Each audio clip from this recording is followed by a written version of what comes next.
Gravar. Começa o beatbox? Não, cara, sem violão. Tá. Só beatbox. Mas como é que vai ser? Tu entra na música. Já? Não, tu que sabe onde entrar, pô. Dá pra entrar tranquilo. Tá bom.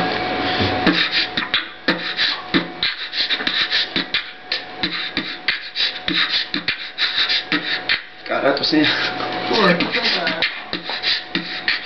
Eu acho melhor... Não, calma aí. Eu acho melhor falar... Calma aí, ó. Calma aí. Eu acho melhor, tipo assim... Botar aquela... Vou contar uma história para o povo brasileiro, sendo caseiro.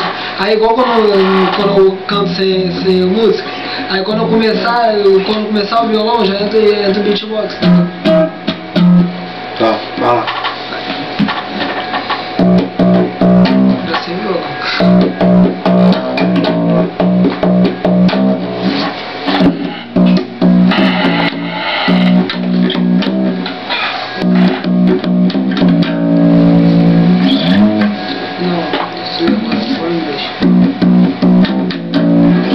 Não, gravar de novo.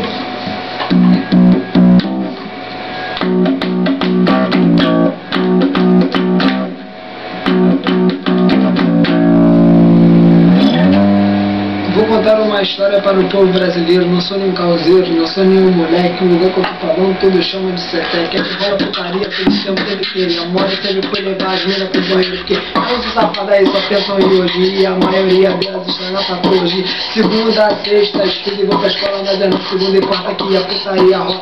Segunda a sexta, estudo e vou pra escola, mas é na segunda e quarta que a putaria rola. Mas no seteque, tudo são flores. Eu aqui parado, já vi alguns horrores. Tem uma mina tão fez que eu não pego nem morto. Eu falo é da lama e na mina do rosto todo. Mas aqui também já fiz muitas amizades. Eu vou agora falar de celebridade. Ele canta todo mundo oferecendo salgadinho. Eu falo do Batata, eu vou ficar lisinho. Sou de uma história que ria até olho no chão. Eu falo do Jeff, que correu com macarrão. Mas não para por aí, se eu contar ele me bate. Ele veio já com gosto de chocolate.